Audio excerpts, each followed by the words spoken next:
So please join me in welcoming what are affectionately known as Barlett and Steele. How do you get people to act? Because a lot of your solutions require that people do something. I'm going to let Jim deal with the trade. The thing that should be easiest is taxes.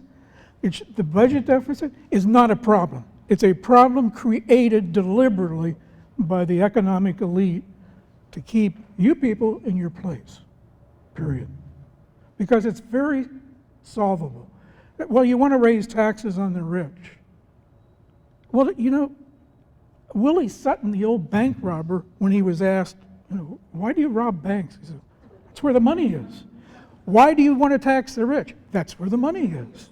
Half of all wage income comes from people who make less than $26,000 a year. That should tell you something.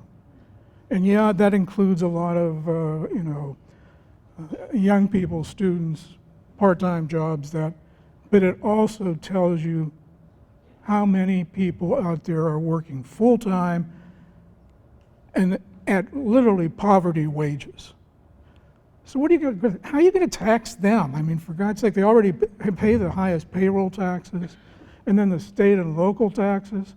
There's no money there to tax anymore. The minute you talk about any tough action on trade, as Don mentioned, the editorial writers, the economists, 3/4 of them, go absolutely crazy. They say, well, you can't put up walls around the country. We're not putting up walls around the country. In fact, we make the point we've never even put up a picket fence around this country, let alone a wall. But we're saying in certain situations, you have to get tough. You have to let your trading partners know that we have to have an equitable situation. Every year, the United States Trade Representative's Office publishes a manual. It's called Trade Barriers Around the World to U.S. Products.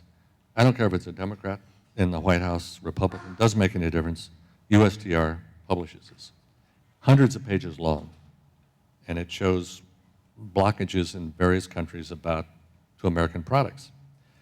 And the onus right now is on China, but the fact is there are many countries that block our goods.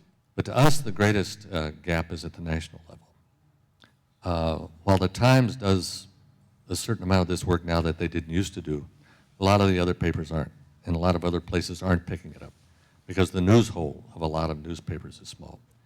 And television, in our book, doesn't do what it's capable of doing. So we just hope with the multiple voices, we'll all figure out a way to make sure some of this story comes out.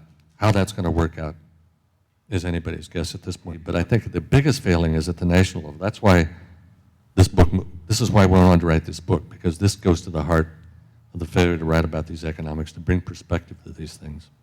And that's where our business has always had an Achilles heel.